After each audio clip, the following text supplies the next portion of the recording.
Wah, rambut baru ke Dr. Jam? Rambut PKP. Mesin je lah. Itu macam mesin dekat UK je tu. Mesin je lah. Hai. Sambung lagi Sambung sampai apa? Sampai 4,000 Ya. Tak tahulah tarikh bila. Sebab turun 4,000 baru dia revise balik kan. Kesian orang bisnes kecil lah. Ya. Meeting apa ya? Belum, tapi anda keluar sebab untuk ni. Pengurusan. Tak. Untuk sabbatical, Dr. Mas. Lulus? Peringkat kita okey lah, insyaAllah. Oh, naik atas lah. Dia balik New Zealand ke? Dia balik New Zealand ke? Tour je. Kan. Oh, betul. Hidup lagi profesor dia tu Allahu'alam je kot. Oh, panjang umur.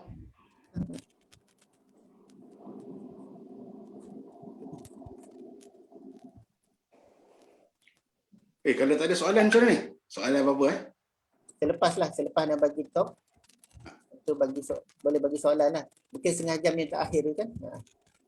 Kalau mudah-mudahan ada soalan. Kalau tak ada, kena reka kan? Itu.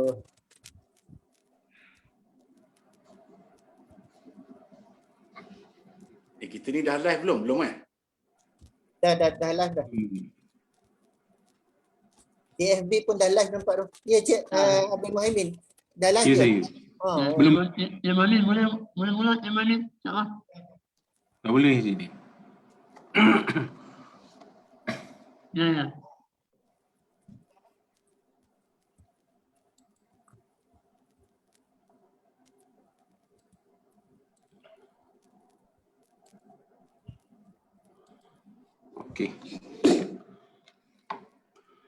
Okey, Assalamualaikum warahmatullahi wabarakatuh dan salam sejahtera. Bagi pihak Perpustakaan Alam dan Tamadun Melayu, kami mengalu-alukanlah tuan-tuan perempuan yang mengikuti program live Perpustakaan Alam dan Tamadun Melayu. Untuk pengetahuan tuan-tuan dan puan-puan sekalian, ini merupakan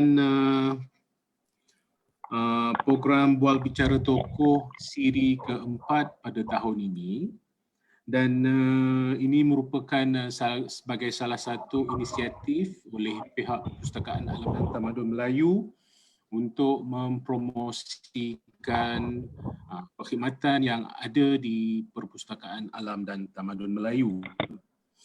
Dan pada hari ini topik yang akan dikupas adalah menyentuh tentang memasyarakatkan Islam dalam perlembagaan persekutuan. Jadi topik ini akan dikupas oleh Profesor Madya Dr. Nazri Muslim, iaitu Timbalan Dekan Penyelidikan dan Jaringan Pusat Pengajian Citra. Beliau juga merupakan fellow penyelidik bersekutu di Institut Alam dan Tamadun Melayu. Dan program kita pada pagi ini akan dimudahcarakan oleh moderator Dr. Jamsari Alias yang juga merupakan ahli akademik di Pusat Pengajian Citra University. Dan sebelum kita memulakan majlis, lebih baik untuk kita mulakan majlis kita pada pagi ini dengan membaca suratul Fatihah. A'udzubillahi minasyaitonir rajim. Bismillahirrahmanirrahim.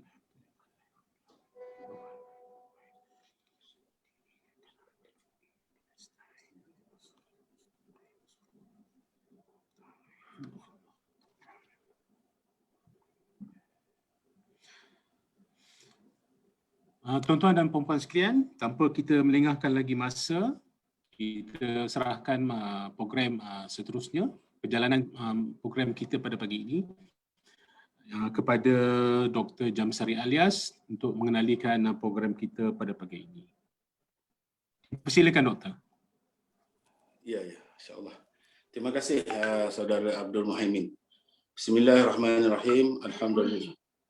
Bismillahirrahmanirrahim. Alhamdulillahirabbil alamin wassalatu wassalamu ala asyrafil anbiya'i wal mursalin wa ala alihi wa sahbihi ajma'in. Subhanaka la ilma lana illa ma 'allamtana innaka antal alimul hakim. Rabbi shrah li sadri wa yassir li amri wahlul 'uqdatam min lisani yafqahu qawli. Wala haula wala quwwata illa billahil aliyyil azim. Okay, terima kasih saudara Abdul Mahimin yang berusaha, Tuan Haji Syahrudin, pustakawan kanan perpustakaan Atma, ya, dan juga urustia-urustia yang banyak membantu pada sesi pagi ini. Alhamdulillah kita bertemu dalam pagi ini dalam slot bual bicara tokoh Atma, dan saya dipahamkan kita dalam Zoom, ya, secara live, dan juga FB, ya, Facebook Atma, perpustakaan Atma juga secara langsung. Mudah-mudahan majlis ini berjalan lancar dan segala dengan dimudahkanlah segala persoalan teknikal dan sebagainya. Baik, untuk tajuk memasyarakatkan Islam dalam perlembagaan persekutuan, kita akan bersama-sama dengan Prof Madya Dr. Nazri Muslim yang merupakan Timbalan Dekan Penyelidikan dan Jaringan Pusat Pengajian Citra Universiti UKM, dan beliau juga adalah Fellow Penyelidik Bersekutu Atma, Institut Alam dan Tamadun Melayu, juga Fellow Penyelidik Kanan Bersekutu Institut Kajian Etnik kita.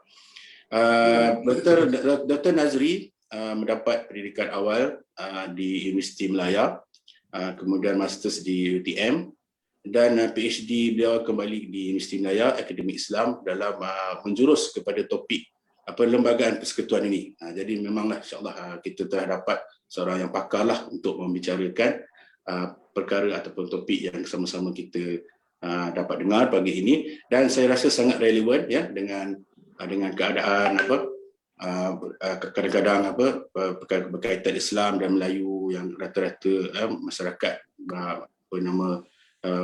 berlakulah di dalam masyarakat hari ini, dan juga dengan keadaan darurat dan sebagainya. Mungkin Dr. Nazri akan mengulas panjanglah, ya, dan kepakaran ataupun bidang yang diketengahkan oleh Dr. Nazri sekarang ini berkaitan dengan memasyarakatkan perlembagaan. Jadi kita memang ada tokoh yang memang bolehlah membicarakan perkara ini, insya-Allah. Jadi tanpa saya itulah sedikit pengenalan, ya, tanpa melengahkan dan membuang masa, saya dengan segala hormatnya menjemput insya-Allah, ya, yang berbahagia Prof Madya Dr. Nazri Muslim untuk memberikan penyampaian ataupun kuliahnya, dan selepas itu kepada yang mendengar, ya, sangat dialu-alukan untuk memberikan komentar ataupun soalan-soalan yang kemudiannya boleh kita sama-sama berikan kepada Dr. Nazri untuk mengulas, insya-Allah. Silakan Dr. Terima kasih Dr. Jamsari. Okay. Assalamualaikum warahmatullahi wabarakatuh. Alhamdulillahirabbil alamin. Wassalatu wassalamu ala asyrafil anbiya wal mursalin wa ala alihi washabihi ajma'in. Alhamdulillah, kita panjatkan setinggi kesyukuran pada Allah SWT kerana kita dapat berjumpa pada pagi ini secara maya untuk membincangkan tajuk memasyarakatkan Islam dalam perlembagaan. Lebih dahulu saya minta ribuan terima kasih kepada Dr. Jamsari selaku moderator pada pagi ini, dan kepada PTSL, okay, dan juga Atma atas penganjuran majlis yang bermakna ni. So saya sekadar untuk berkongsi pengalaman, kan, berdasarkan daripada kajian saya dan juga penulisan saya di buku jurnal dan juga surat khabar, okay, tentang topik perlembagaan ni lah. Okay, khususnya ya, pada hari ini kita akan membincangkan tentang memasyarakatkan Islam dalam perlembagaan. Okay. Okay, sebelum tu izinkan saya untuk share. Okay. Mungkin saya akan bagi talk Dr. Jamsari dalam 1 jam.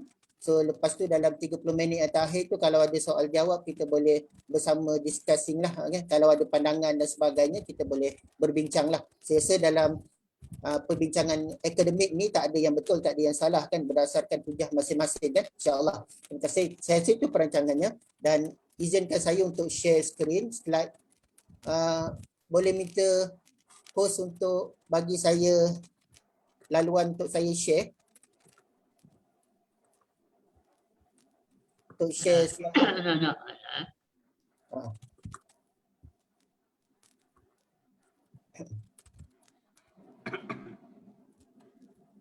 Dah. Dah boleh, tak dapat lagi. Tak apa, Tak boleh lagi. Saya nak share skrin. Okey. Sementara teknikal untuk mengusahakan untuk saya share skrin. Okey. Kenapa saya memilih topik memasyarakatkan perlembagaan pemasyarakat Islam dalam perlembagaan ni kan. Pertama saya rasa orang ramai berbincang tentang isu Islam dalam perlembagaan kan. So kadang isu itu hanya perbincangan yang lebih berautoriti kadang di kalangan pengamal undang-undang kan, lawyer, hakim dan sebagainya. Okey. So dan pada masa yang sama kita lihat tak boleh share lagi. Tak boleh lah Puan Yati. Tak boleh share. Tak boleh share screen juga.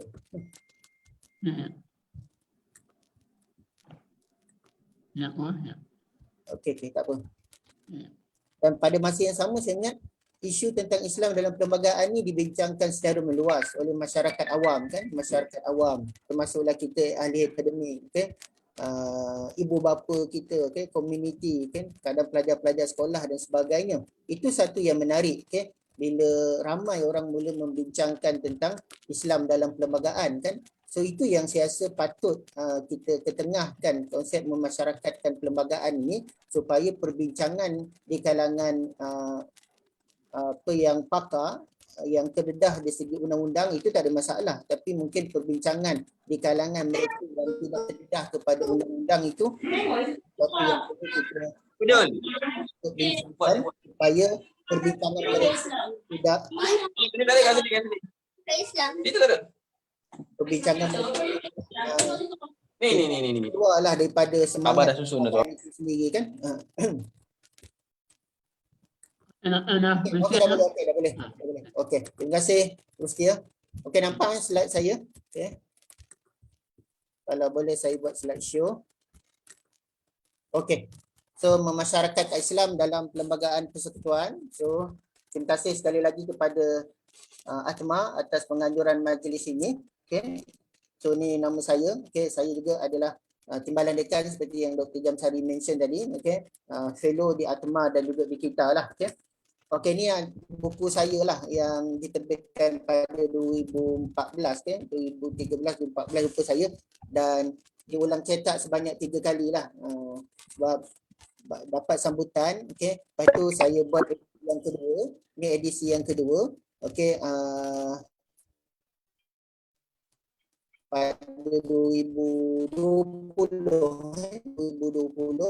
sebab edisi yang pertama itu cetak 3 kali, so itulah, so saya dah buat edisi yang kedua, so dah habis juga cetak, so nak terbitkan semula dana tu tak ada, so kita akan terbitkan secara e-book lah. Okay, bila e-book ni saya rasa ramai yang akan dapat lah, mudah akan dapat sebab dia secara e-book.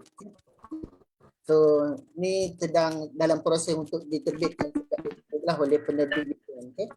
Okay, ni yang saya katakan tadi. Kenapa kita konsep memasyarakatkan perlembagaan itu pilih tajuk ni kan, okey. Rasa satu yang nak beri kefahaman kepada masyarakat terkait perkara yang termaktub dalam perlembagaan itu kan. Bukan hanya dari sudut perundangan, okey. Ini yang terdedah daripada aspek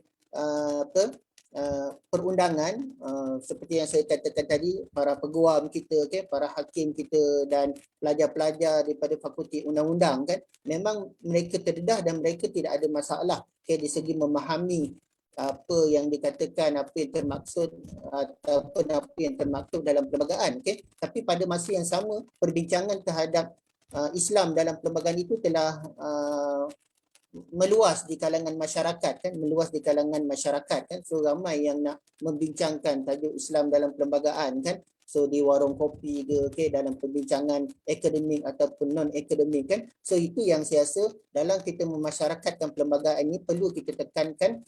Memasyarakatkan perlembagaan itu bukan hanya kita lihat di sudut perundangan semata-mata, tapi perbahasan di segi sejarahnya, agamanya, budayanya, politik dan hubungan etniknya kan. Sebab kita kena tahu dan kenapa kita kena lihat, bukan hanya melihat di sudut perundangan saja, kenapa perlu lihat di sudut sejarah contohnya kan. Sejarah ini kita kena tahu apa semangat yang hendak kita bawa, yang semangat perlembagaan itu. Bagaimana satu peruntukan itu dimasukkan dalam perlembagaan, itu ada semangat perlembagaannya, ada sejarahnya kan.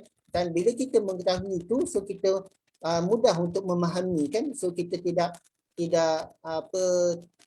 tidak boleh nak lihat di segi literal itu semata-mata kan. So bila sejarah tu kita tahu kenapa orang Melayu mendapat kedudukan istimewa kan. Contohnya, kenapa Bumi Putera di Sabah dan Sarawak juga diberikan kedudukan istimewa. Kenapa Islam diangkat menjadi agama persekutuan kan, bukan agama rasmi, agama persekutuan. Itu kadang istilah yang silap juga digunakan kan. Itu yang pentingnya kita nak memasyarakatkan perlembagaan supaya fakta dan data yang dibincangkan itu ada betul kan. Ramai mengatakan Islam agama rasmi, padahal dalam perlembagaan mengatakan agama persekutuan kan. Dan ramai mengatakan bahawa kita ada bahasa Melayu, kita ada bahasa Malaysia kan. Tapi di segi perlembagaan bukan bahasa Malaysia yang termaktub adalah bahasa Melayu kan. Itu yang perlu kita lihat, istilah-istilah yang kadang tidak selari yang digunakan dalam perlembagaan kan.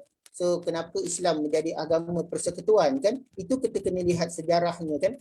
Kenapa institusi beraja itu masih lagi dikekalkan. So dengan kita melihat sejarah itu, kita tahu apa semangat sesuatu peruntukan itu dimaktubkan ataupun dimasukkan dalam perlembagaan kan. Itu yang pentingnya perbincangan perlembagaan bukan hanya dari sudut perundangan semata-mata, perlu lihat sejarahnya. Agama ni kan, kenapa agama itu perlu dilihat, sebab agama itu menjadi dasar kepada masyarakat Melayu, dan masyarakat Melayu dalam negara demokrasi adalah yang dominan kan, majoriti kan. Dan salah satu daripada takrifan Melayu itu adalah dia mesti beragama Islam kan. Segi budaya ni kan, politiknya dan hubungan etniknya kan, itu bagaimana kerjasama etnik sewaktu menggubal perlembagaan. Ini yang saya rasa perlembagaan itu dalam konteks memasyarakatkan perlembagaan, kita bukan hanya nak lihat di sudut perundangan semata-mata, tapi perlu ditekankan juga daripada sudut perbahasan sejarah, agama, budaya, politik dan hubungan etnik. Ini yang saya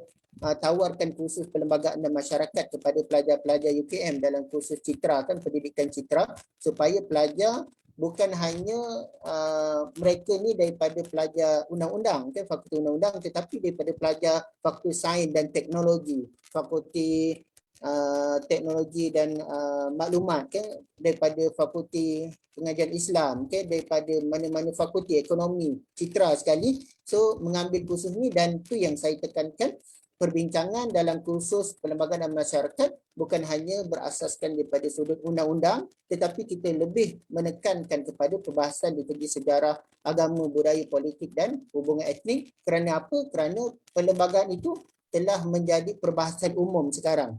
Dahulu mungkin hanya dia bersifat kelompok kan, elit kan. Elit maksudnya hanya difahami oleh mereka yang pakar dalam bidang perlembagaan, tetapi sekarang ini dia menjadi perbahasan disebabkan isu-isu semasa yang muncul kan, Aizen okay, tentang murtad dan sebagainya. Itu yang perlu kita tekankan lah. So itu konsep saya untuk menengahkan kepada masyarakat tentang konsep memasyarakatkan perlembagaan.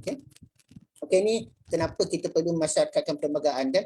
So memahami perlembagaan mengikut semangat perlembagaan itu digubal kan. So kita kena faham okay, bagaimana sewaktu digubal, apakah semangatnya kan, apakah kedudukan istimewa orang Melayu, kenapakah Islam, okay? Kenapakah bahasa Melayu kan, kenapa kita menjalankan sistem persekutuan kan, ada kerajaan pusat, ada kerajaan negeri. Itu yang pertama yang perlu kita, kenapa masyarakat perlembagaan itu, untuk memahami perlembagaan mengikut semangat perlembagaan itu digubal di peringkat awal kan. Dan pentafsiran perlembagaan perlu dilihat berbagai sudut yang seperti saya dah jelaskan tadi, ekonominya, politiknya, sosialnya, sejarahnya, kontrak sosialnya, konvensyen perlembagaannya, diskriminasi, perlindungan. Ini yang perlu kita lihat kan. So dalam kita mentafsir perlembagaan, dalam kita membincangkan tentang perlembagaan, isu tentang konvensyen perlembagaan, diskriminasi perlembagaan, kontrak sosial, itu tak perlu lari, jangan diketepikan, jangan dikesampingkan. Itu kena lihat kan. Itu sejarahnya, sosialnya perlu dilihat okay, dalam kita berbincang ataupun mentafsirkan tentang perlembagaan kan. Contohnya kontrak sosial kan, yang kita tahu bahawa perlembagaan ini digubal berasaskan kontrak sosial okay, antara orang Melayu dan bukan Melayu pada tahun 1956 dan 57 itu sewaktu menggubal perlembagaan. Dan kita kena tahulah apa dia kontrak sosial kan. So kena lihat apa semangat kontrak sosial sewaktu perlembagaan itu digubal. Itu yang perlu dipahami kan, bukan hanya melihat apa yang tersurat, okey, apa yang ternyata dalam perlembagaan, konvensyen perlembagaan. Okey, kalau sempat nanti saya akan bincangkanlah tentang konvensyen perlembagaan kan. Konvensyen perlembagaan ini dia tidak termaktub dalam perlembagaan, okey, tetapi dia kalau tidak dilaksanakan dia akan memberi masalah kepada perjalanan sesuatu pentadbiran kerajaan, okey, dari segi politiknya bermasalah. Okey, contohnya dalam pelantikan Perdana Menteri kan, ini konvensyen perlembagaan. Dalam pelantikan Perdana Menteri di peringkat persekutuan, bukan menteri besar, di peringkat negeri, dalam konvensyen perlembagaan tidak dinyatakan, dalam perlembagaan tidak dinyatakan pelantikan Perdana Menteri mestilah orang Melayu dan beragama Islam. Maksudnya bebas, sesiapa saja, sama ada orang Cina, orang India, okey, orang Iban, orang Kadazan, semua boleh dilantik menjadi Perdana Menteri. Tapi di sudut konvensyen perlembagaannya, pelantikan Perdana Menteri itu adalah seolah-olah kita melihat kepada orang Melayu kan, sebab dalam negara demokrasi orang Melayu adalah majoriti kan, majoriti di Malaysia, dan itulah yang saya rasa tak ada orang Melayu yang masih boleh menerima Perdana Menteri itu daripada orang bukan Melayu kan. Itu agak sukar diterima. Kalau kita lihat dalam pelantikan Barack Obama sebelum ni, selepas 100 tahun perlembagaan Amerika Syarikat itu, barulah Barack Obama itu dipilih sebagai Presiden US kan, Presiden US tu dalam keadaan negara kita di Malaysia tu. So memang jawatan Perdana Menteri itu walaupun tidak termaktub dari segi perlembagaan persekutuan, tapi seolah-olah dia diberi khusus kepada orang Melayu. Itu yang dikatakan konvensyen perlembagaan. So, diskriminasi perlindungan kan, contohnya kenapa orang Melayu dapat kedudukan istimewa kan. Diskriminasi ini satu istilah yang negatif kan, negatif, tapi bila ada perlindungan tu dia jadi positif lah. So ini agar orang yang dapat hak-hak yang mereka sebelum perlembagaan itu digubal, diberikan semula dan dimasukkan dalam perlembagaan bagi melindungi etnik yang yang mundur untuk diberi perlindungan, supaya walaupun ada dalam perlembagaan menekankan hak sama rata, tetapi perlu diberi perlindungan kan. Itu yang terjadi di US kan. Konsep diskriminasi perlindungan itu tidak di-apply kan. So orang Red Indian kan, so walaupun dia sama rata dari segi nak mengundi dan sebagainya, tapi tak ada polisi khusus untuk membantu mereka untuk bersaing di segi ekonomi, untuk membangunkan keluarga mereka, etnik mereka dan sebagainya. Akhirnya mereka ketinggalan kan. Begitu juga kalau kita lihat di India kan, diskriminasi perlindungan itu telah dijalankan di India. Dia memberi keistimewaan kepada etnik yang mundur supaya dapat membangun, dapat keluarkan daripada kemiskinan. Itu perkara yang perlu kita lihat dalam kita membincangkan atau mentafsirkan perlembagaan kan. Kena lihat dari segi kontrak sosialnya, konvensyen perlembagaannya, diskriminasi perlindungannya, dan juga daripada aspek yang lain. Perlembagaan perlu diketahui oleh setiap lapisan masyarakat, bukan hanya kepada yang terdidik daripada bidang perundangan. Kerana apa? Itu yang saya katakan tadi kan, mereka peguam dan sebagainya, memang mereka terdidik, tapi disebabkan dia telah menjadi perbincangan hangat, dan dia perlembagaannya adalah undang-undang tertinggi kan, undang-undang tertinggi, maka setiap kita tertakluk di bawah perlembagaan. Malah yang Pertuan Agong juga tertakluk di bawah perlembagaan kan. Kan kita tahu yang Tuan Agong ada 3 discretion power kan, 3 budi bicaranya, melantik Perdana Menteri kan, bersetuju atau tidak membubarkan parlimen dan memanggil mesyuarat majlis raja kan. So dalam pelantikan Perdana Menteri contohnya, walaupun dikuasa budi bicara yang Tuan Agong, tapi masih tertakluk kepada perlembagaan yang mengatakan bahawa Perdana Menteri itu mestilah mendapat sokongan terbanyak di Dewan Rakyat kan. So maksudnya walaupun ada kuasa beri bicara, masih lagi tertakluk kepada perlembagaan. Dan kalau undang-undang perlembagaan itu adalah undang-undang tertinggi, maka kita perlu tahulah sebab kita tertakluk di bawah perlembagaan kan. So dalam pada masa yang sama perlu bahasa tentang perlembagaan itu dipermudahkan. So bagi masyarakat awam supaya mereka fahamlah, habeas corpus ke, malafide ke, yang istilah-istilah itu saya rasa hanya yang terdidik dalam perlembagaan kan, tapi yang ataupun undang-undang, tapi masyarakat awam perlu tahu kan, dan kefahaman yang mudahlah bagi kepada masyarakat bagaimana kita nak memahamkan tentang isu-isu dalam perlembagaan itu kan. Sebab kalau daripada kajian saya lah, dari kajian PhD saya sampailah sekarang, kalau tahap pengetahuan yang tinggi tentang apa yang termaktub dalam perlembagaan, dia tahu orang Melayu mendapat kedudukan istimewa, tahu Islam sebagai agama persekutuan, dan diikuti tahap kefahaman yang tinggi, tahap kefahaman yang tinggi, maksudnya dia faham kenapa Islam tu menjadi agama persekutuan. Faham kenapa orang Melayu mendapat kedudukan istimewa, maka tahap penerimaan juga akan tinggi. So, bila tahap penerimaan yang tinggi, maka ni dapat mengelakkan konflik perlembagaan dalam masyarakat kan. So, kalau tahap pengetahuan tinggi tapi pemahaman dia rendah, contohnya, ni saya analogi beginilah kan. Kita tahu staf kita datang lewat ke pejabat kan. So bila punch card dahululah sebelum pandemik kan, merah kan. Tapi kita tak faham kenapa dia datang lewat, maka tahap kemarahan kita lebih tinggi kan. Tapi kalau kita tahu dia datang lewat dan kita faham ataupun sebab dia datang lewat, so mungkin tahap kemarahan kita akan berkurangan. Sama juga dengan perlembagaan ini. Kalau tahap pengetahuan kita tinggi dan kita tahu dan faham kenapa, apa semangat perlembagaan, kenapa orang itu dapat ini, kenapa ada kelas dalam masyarakat, orang Melayu mendapat kedudukan istimewa, etnik lain tidak mendapatkan. So kalau dia faham, maka tahap penerimaan akan tinggi. Dan bila tahap penerimaan akan tinggi, maka isu-isu yang melibatkan perlembagaan itu saya rasa mungkin dapat dielakkan lah. Memang dari segi nak elakkan seluruhnya mungkin tak dapatkan, tapi mungkin dapat mengecilkan konflik yang berlaku dalam perlembagaan kan. Okey, ni saya rasa saya tak perlu membincangkan tentang perlembagaan, okey. So bahasa Perancis, so suratan atau dokumen undang-undang tertinggi lah ni dalam perkara 4/1 kan. So yang ni saya rasa tak perlu saya nak bincangkan lebih lanjut. So perlembagaan adalah dokumen bertulis. So kita dalam perlembagaan tu ada dua jenis kan, perlembagaan bertulis dan perlembagaan tidak bertulis kan. So Malaysia adalah perlembagaan bertulis kan. So bertulis tidak bertulis ni bukan merujuk kepada dia tak ada catatan kan, dia tak ada catatan, okey. Tapi bertulis tu maksudnya perlembagaan itu dikompilekan dalam satu dokumen dan kita berujuk kan. Dan lagi satu perlembagaan tidak bertulis adalah seperti Britain kan, dia mengamalkan perlembagaan tidak bertulis. Perlembagaan dia tidak dikompilekan dalam satu dokumen dan dia ada dalam undang-undang yang diluluskan oleh parlimen, okey, oleh mahkamah dan sebagainya. Itu beza antara bertulis dan tidak bertulis kan. So simbol kemerdekaan dan kedaulatan negara. So setiap negara berdaulat dia ada perlembagaannya kan. Okay. So maksudnya kalau kita tak ada perlembagaan, okay, kita tak adalah kedaulatan. Okay. Kita belum lagi merdeka. Maksudnya kita ada undang-undang yang mentadbir negara kita sendiri kan. Mendirikan asas kenegaraan Malaysia kan. So bagaimana struktur pentadbiran negara kan, kita ada perangkat persekutuan, kerajaan negeri, kerajaan tempatan kan. Kita ada pemisahan, okay? Separation of power antara legislatif, eksekutif dan judiciary kan. Itu adalah asas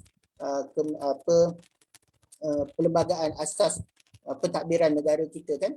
Direngka bentuk atas kerangka asal tanah Melayu berdasarkan kepada sejarah, budaya dan amalan negara. Ini yang perlu kita lihat kan, amalan negara itu kan, amalan negara, budaya, okay?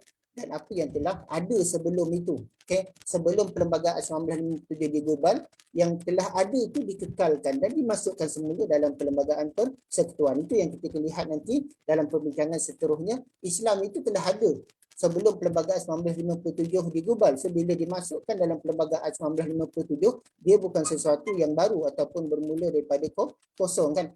So perlembagaan mengambil kira kepentingan semua komuniti yang berbentuk bangsa dan negara ini kan. Setiap orang ada hak kan. Walaupun orang Melayu mendapat kedudukan istimewa, tapi hak etnik lain dijaga. Okay? Itu yang dikatakan unsur perimbangan kan. Unsur perimbangan dalam perlembagaan. Biasanya kalau melibatkan Islam tu, Islam adalah agama persekutuan. Orang akan full stop. Dia tak baca yang selanjutnya ke ayat sambungan kan. Dia Islam adalah agama persekutuan, tapi agama lain bebas diamalkan di mana-mana bahagian persekutuan. bebas diamalkan di mana-mana bahagian persekutuan itu kadang orang terlepas kan, orang tak baca, orang tak bincangkan kan. So orang hanya menekankan Islam sebagai agama persekutuan. Itu yang kadang kita terlepas pandang unsur perimbangan ini kan. So bahasa Melayu sebagai bahasa kebangsaan, tapi bahasa lain bebas diamalkan, diajari, dipelajari, okey, di persekutuan. Okay? Itu unsur perimbangan kan. Itu yang kadang unsur perimbangannya orang tidak melihat kan. Itu yang saya rasa banyak juga timbul isu yang berkaitan dengan perlembagaan bila tidak dikaitkan juga dengan unsur perimbangan yang ada dalam perlembagaan persekutuan kan. Berasaskan kontrak sosial seperti yang saya dah jelaskan tadi. Kontrak sosial di alam Melayu ada dua kan. Satu antara orang Melayu dengan raja Melayu kan. Kalau ikut sejarah Melayu tu, Demang Lebar Daun dengan sang nilai utama kan, berkontrak sosial kan. So orang Melayu tidak menembah kepada raja tidak boleh menzalimi rakyat kan. Itu kontrak sosial. Lepas tu kontrak sosial yang kedua adalah sewaktu perlembagaan tahun 1957 itu digubalkan, yang melibatkan antara orang Melayu dan bukan Melayu kan. Walaupun kontrak sosial ni tidak ada pun dimasukkan tema ataupun istilah kontrak sosial itu dimasukkan dalam perlembagaan persekutuan, tak ada. Kalau cari memang tak jumpa lah. Okay? Tapi semangat kontrak sosial itu yang dimasukkan dalam perlembagaan persekutuan kan. Diluluskan Bahasa Kepanitiaan Tanah Melayu, okay?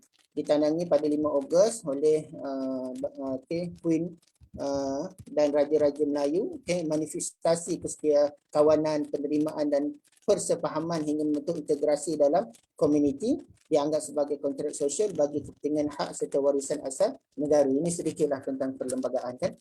Ini kalau kita lihat sejarah lah, sejarah pembentukan perlembagaan kan. So akhirnya yang dibuat oleh Suruhanjaya Red kan, Suruhanjaya Red, okay. So akhirnya diterimalah jadi perlembagaan persekutuan kan. Satu yang menarik, kenapa ahli Suruhanjaya Red kan dilantik kan, padahal tidak ada seorang pun wakil daripada orang Tanah Melayu pada ketika itu kan. So wakil Lord Red, okay, Adam Malik, okay, dan ada 5 orang kan daripada India, daripada Pakistan, daripada Australia yang dilantik. So tak ada pun seorang wakil daripada Tanah Melayu kan. So itu yang orang berkata adakah perlembagaan Malaysia itu digubal oleh orang luar kan, bukan orang Tanah Melayu. Tapi tidak, sebenarnya draft itu digubal oleh Suruhanjaya Red, lepas itu dimurnikan oleh melalui kertas putih kan. Yang ini melibatkan semua parti-parti politik yang ada di Tanah Melayu pada ketika itu kan. Dan satu yang menarik, kenapa Tengku Abdul Rahman kan berjaya untuk menerima ahli yang dicadangkan oleh British pada ketika itu, sebab sewaktu perundingan perjanjian London itu, okay, kita lihat yang mewakili Tanah Melayu, okay, hanya 8 orang, okay, tapi di pihak British ada 34 orang kan. So suara British itu lebih kuat dalam perundingan itu, okay, berbanding dengan suara rakyat Tanah Melayu, hanya setakat 8 orang. Sebab itulah banyak yang kita lihat ahli Suruhanjaya Red itu diterima sewaktu perjanjian London yang ditandatangani lah pada tahun 1956, dan akhirnya perlembagaan persekutuan itulah yang menjadi asas kepada perlembagaan sekarang ini kan. Okey, ini kerangka asas kalau kita lihat dalam perlembagaan, okay, negara persekutuan, okay, kita berbentuk negara persekutuan kan. Bila negara persekutuan kita ada kerajaan pusat dan ada kerajaan negeri kan. Cuma masalah di Malaysia ni, kalau kerajaan pusat dan negeri itu dia tidak sama aliran ideologi politik kan. Mungkin itu bermasalah sedikit, tapi kalau sama dia tak ada masalah, dia semua kan. So bila ada negara persekutuan, tentu ada bidang kuasa kerajaan pusat dan ada bidang kuasa kerajaan negeri kan. Dan agama adalah bidang kuasa kerajaan negeri. Sebab itu kita lihat kenapa terdapat perbezaan kan, perbezaan di segi undang-undang Islam yang ada di peringkat negeri kan. Denda yang dikenakan kepada orang tidak berkuasa kan. So itu sebab bidang kuasa kerajaan pusat adalah bidang kuasa agama adalah di bawah kerajaan negeri kan.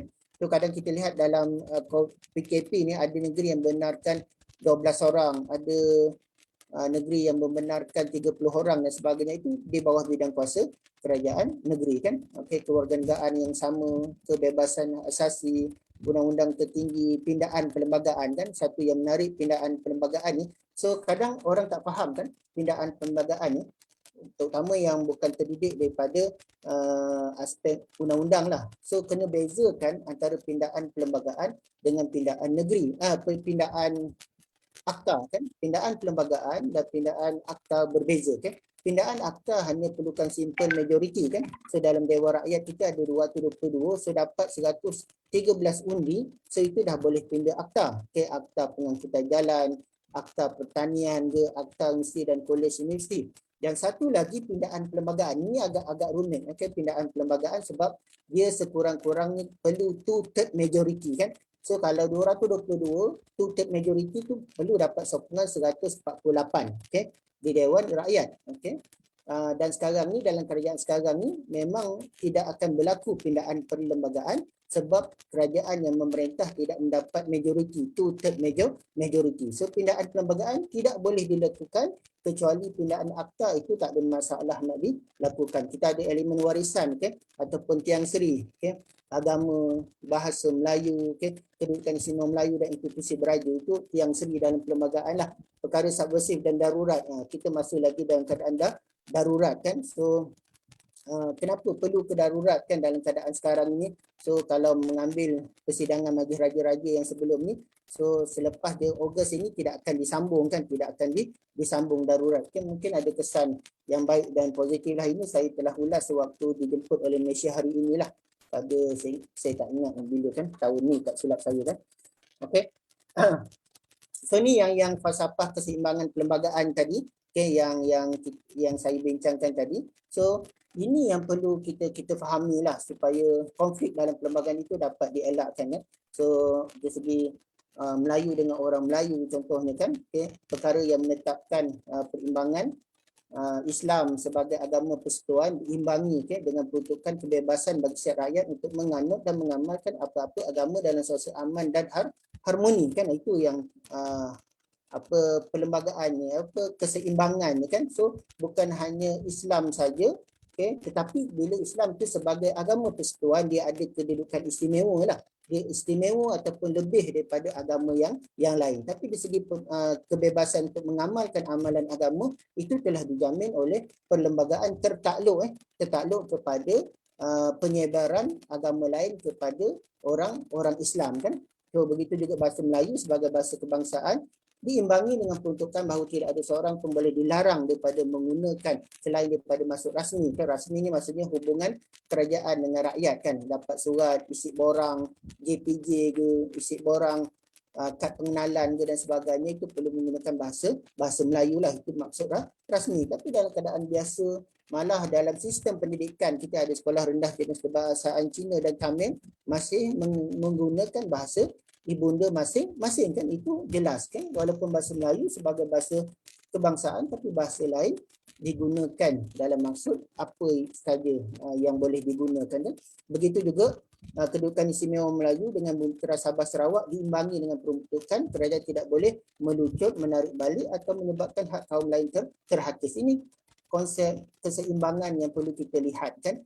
Perimbangan itu yang perlu kita lihat. Jangan hanya melihat kedudukan istimewa Melayu tanpa melihat perimbangan kepada etnik yang lain. Okay, ini convention perlembagaan tadi saya dah nyatakan dia tidak termaktub dalam perlembagaan, dan kalau tak patuhi tak boleh bawa ke mahkamah sebab dia tak ada apa yang perlu nak dibawa kan. Okay. So tapi kalau kita tak patuhi, dia menyebabkan satu perlembagaan itu sukar hendak berjalan lancar kan. So pentadbiran negara mungkin akan huru-hara, negara akan huru-hara, contohnya tentang pelantikan Perdana Menteri lah kan. So sekarang ni pelantikan Perdana Menteri walaupun tidak termaktub dalam perlembagaan persekutuan, mestilah orang Melayu dan agama Islam, tapi itu seolah-olah macam orang Melayu dan beragama Islam kan. So kalau lain lah, mungkin 200 tahun, 300 tahun akan datang. So kalau ada yang orang bukan Melayu jadi Perdana Menteri dan ada orang nak saman, so tak boleh lah kan? Sebab dia tidak termaktub dalam perlembagaan kan.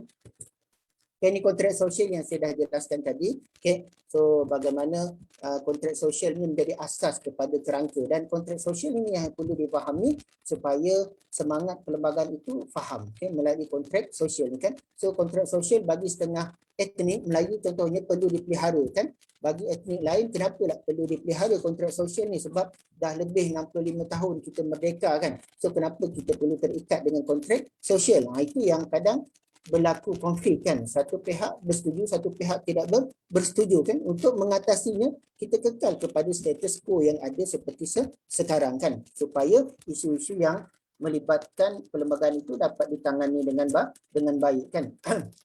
Ini yang kadang kontrak sosial ni saya nak sentuh sikit kan. Kalau lihat kontrak sosial ni, apabila orang bukan Melayu mendapat hak kewarganegaraan secara jus soli, so maka hak mengundi mereka juga bertambahlah. Orang Melayu mengecil kan. So contohnya pada tahun 1955 jumlah pengundi Melayu 84%, okey, dan pengundi bukan Melayu 16%, tapi bila diberi hak jus soli, okey, jumlah pengundi Melayu meningkat kepada 43%, daripada 16 kepada 43%, jumlah pengundi Melayu daripada 84 berkurang kepada 56%. So melalui kontrak sosial ini, orang bukan Melayu telah mendapat hak yang serta-merta kan, hak mengundi kan, hak memiliki tanah, mencari peluang pekerjaan. Padahal pada masa yang sama kontrak sosial yang sebelah lagi satu, okey, tentang Raja Melayu, tentang institusi agama, okey, tentang kedudukan istimewa Melayu masih lagi berjalan kan, belum lagi tercapai. Dia tidak mendapat yang serta-merta, manfaat yang serta-merta, tapi masih tercapai. Mungkin akan berlangsung 100 tahun akan datang kan, tapi hak kewarganegaraan itu akan dapat secara serta-merta. Dan ini kadang yang kita perlu fahamilah, okay? Ini contohlah, okay? Bilangan pengundi, okay? Orang bukan Melayu yang menjadi pengundi kan semakin bertambahlah dengan kontrak sosial waktu kerakyatan secara jus soli kan. Okay? Ini tentang prosedur pindaan perlembagaan tadi. Yang ini saya rasa kena lihatlah, okay? Tu pertama kena bezakan antara pindaan akta dan pindaan perlembagaan, okay? So kalau pindaan perlembagaan mesti two-third majority kan, mesti two-third majority kan. Ini bagi yang umum kan, dia ada tiga yang two-third pindaan perlembagaan di Malaysia ni ada tiga. Okay, pertama hanya perlu sokongan two-third majority saja, 2/3 dalam pelantikan senator, okay, ahli Dewan Negara contohnya perlu two-third majority kan. So senator hanya boleh dilantik tidak lebih daripada 2 penggal ataupun 6 tahun kan. Kalau nak pindah, so boleh pindah kepada 3 penggal ataupun 9 tahun dengan sokongan hanya two-third majority kan. So yang kedua, perlu two-third majority dan perkenan Majlis Raja kan. Two-third majority dan perkenan Majlis Raja. Okey. Ini yang ramai kadang tidak terlepas pandang kan. So contohnya Islam, okay, orang Melayu, kewarganegaraan, okay, tentang kedudukan bahasa Melayu, okay, institusi beraja, dia tidak boleh dipindah tanpa mendapat two-third majority dan perkenan Majlis Raja. Ini saya bagi contoh lah, Contohnya kita tak nak lagi jadikan bahasa Melayu sebagai bahasa kebangsaan, nak tukar bahasa Jawa. Ini contoh yang ekstrim lah, nak tukar kepada bahasa Jawa sebagai bahasa kebangsaan. So perlu dapat sokongan two-third majority. Contohnya parlimen dah sokong two-third majority, lepas itu bawa kepada Majlis Raja-Raja. So kalau Majlis Raja-Raja tidak bersetuju, so pindaan itu tidak boleh dilakukan. Okay? Tidak boleh dilakukan. Begitu juga tentang kedudukan istimewa orang Melayu. Okay? Walaupun parlimen dah bersetuju kedudukan istimewa Melayu itu dihapuskan, Islam itu dihapuskan, selagi yang kedua, proses yang kedua, perkenan Majlis Raja-Raja tidak dapat, so maka itu tidak boleh dilakukan. Okay? Tapi kita akan lihatlah, dari segi nak menghapuskan peruntukan itu memang sukar dari sudut pindaan perlembagaan, tapi dari segi pelaksanaan itu dah berlaku lah. Itu dah berlaku pengoperasiannya, okay, pelaksanaannya, so telah berlaku dari segi ketirisan apa yang ada dalam kedudukan istimewa Melayu, okay, bahasa Melayu dan sebagainya kan. Dan yang ketiga adalah tentang pindaan tentang yang melibatkan Sabah dan Sarawak. Okay, contohnya kita nak masuk ke Sabah Sarawak, orang Semenanjung perlu gunakan pasport ataupun MyKad kan, dan tidak boleh tinggal lebih daripada 90 hari kan. So itu persetujuan yang telah dicapai sewaktu perjanjian Malaysia kan 1963 kan. So kalau nak pindah perlu dapat sokongan 2/3 siap Dewan, Parlimen, dan dipersetujui oleh Yang Negeri Sabah dan Sarawak. Selagi kedua-dua tidak dapat, maka tidak boleh dilakukan. Maka hak orang Melayu, hak orang Sabah, hak orang Sarawak, hak Islam, hak bahasa Melayu, hak institusi beraja, hak kewarganegaraan akan kekal terpelihara sebab adanya institusi beraja dan Ketua Negeri Sabah dan Sarawak, kan.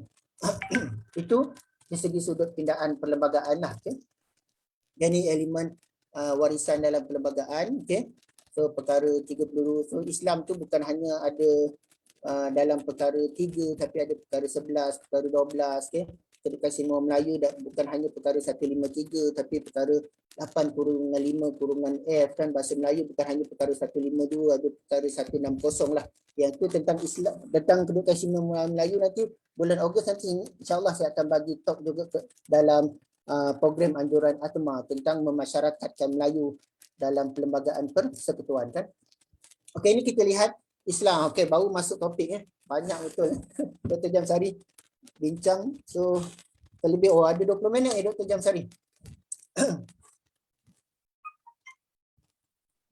Okey, Islam dalam sejarah perundangan negara, So kita lihat telah ada dalam batu bersurat Terengganu lah 1303, Lepas tu hukum kanun Melaka dan undang-undang Laut Melaka, Undang-undang Pahang, Undang-undang Kedah, Undang-undang 99 Perak, Perjanjian Pangku, So ini sebelum kedatangan British, so kita telah ada undang-undang, Satu pendapat oleh Tun Salih Abbas, kan, dia kata Malaysia tidak ada perlembagaan sebelum kedatangan British, kan, ataupun perlembagaan 1957. Saya tidak bersetuju dengan pendapat beliau. Saya katakan bahawa kita telah ada perlembagaan, cuma perlembagaan pada ketika itu sesuai dengan zaman pada ketika itu, kan. So hukum kanun Melaka itu boleh kita anggap sebagai perlembagaan, Undang-undang Laut Melaka boleh kita anggap sebagai perlembagaan, Batu Bersurat Terengganu boleh kita anggap sebagai perlembagaan. Cuma kita tak boleh bandingkan perlembagaan moden dengan perlembagaan dengan hukum kanun Melaka sebab situasi masyarakat itu tidak sama. So saya boleh katakan bahawa kita telah ada perlembagaan sebelum kedatangan British lagi, melalui undang-undang yang kita ada, yang kita tidak ada, Tapi bila British masuk melalui Perjanjian Pangku 1874, so Melayu dan Islam diserahkan kepada Sultan, Melayu dan Islam diserahkan kepada Sultan, Tapi dari segi pentadbiran undang-undang, so telah dah diambil alih oleh British, kan. So contohnya Ordinan Perkahwinan Islam di Pulau Pinang dan Negeri Selat, Ordinan in Councils 1880 tentang kutipan zakat di Perak, itu ada ordinannya, kan. Registration of Mohammedan Marriage and Divorce 1885, Lepas tu kita adalah perlembagaan bertulis yang terawal, pada ketika itu perlembagaan Johor 1895 dan perlembagaan Terengganu 1911, 1911. Ini kalau kita lihat bagaimana kita telah ada peruntukan undang-undang yang jelas, yang jelas sebelum kedatangan British, kan. So 1946 Malay Union Islam diserahkan kepada Sultan. So kalau kita lihat sebelum undang-undang Islam telah terpakai, kan, undang-undang Islam telah terpakai menjadi asas kepada pentadbiran negara, kan, tapi zaman penjajah telah terpinggir dan disempitkan. Itu yang saya rasa mungkin sekularisme, kan, dibawa masuk, kata Syed Najib Al-Atas, sekularisme itu dibawa masuk sewaktu penjajahan, so dengan memisahkan, kan, pentadbiran agama dengan pentadbiran negara, kan. Sebab itulah Melayu dan Islam diserahkan kepada Sultan. Pentadbiran negara diambil oleh residen, kan. Malay Union, Islam dan Melayu diserahkan pada Sultan. Walaupun kita anggap British tidak mahu campur tangan tentang Islam dan Melayu, tapi itu di segi, kalau kita lihat dari segi sudut perspektif yang lain, dia sedang nak membawa sekularisme itu, kan, memisahkan antara undang-undang yang telah ada, kan, pentadbiran agama dengan pentadbiran negara. Itu sekarang seperti seolah-olah dipisahkan. So Islam diberi tafsiran yang sempit, hanya melibatkan zakat, nikah, cerai, rujuk, itu saja, kan, tidak menyeluruh, tidak berbentuk syumul, kan. Ini perundangan yang berkaitan dengan Islam dalam perlembagaan persekutuan, kan. So kalau kita lihat Islam dalam perlembagaan persekutuan, ada 3 hujah lah kenapa Islam tu ada dalam perlembagaan. Pertama, 15 negara telah memperlukan agama dalam perlembagaan masing-masing kan. Kita lihat the Kristian, okay, Islam dan Buddha, okay, Ireland, Norway, Denmark, okay, telah menjadikan Islam sebagai telah menjadikan Kristian sebagai agama mereka, okay, dalam perlembagaan, okay, Afghanistan Islam, okay, Thailand perkara 7 menjadikan Buddha sebagai agama dalam perlembagaan mereka kan, dalam agama mereka kan. So tidak ada masalah bila di peringkat awal itu memasukkan Islam sebagai agama persekutuan sebab dia telah menjadi trend di seluruh dunia pada ketika itu kan. So negara yang perlukan Islam dan bahkan tidak memberi kesusahan pada mana orang dalam negeri tersebut kan, itu yang unsur perimbangan tadi. Dan ni yang saya katakan tadi, peruntukan Islam telah sedia ada dalam perlembagaan Johor dan Terengganu dan sebelum itu hanya dimasukkan semula, okay?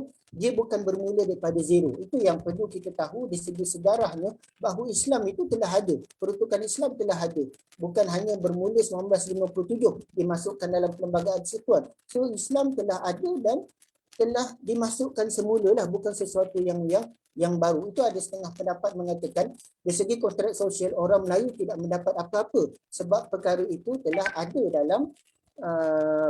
dalam peruntukan undang-undang sebelum perlembagaan 1957. Hanya dimasukkan semula kan, hanya dimasukkan semula.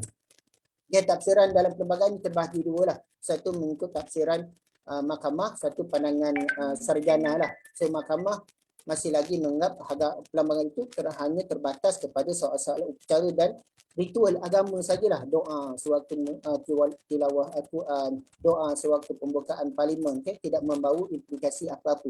Hanya melibatkan terbatas kepada ucara individu sahajalah, okay? Individu.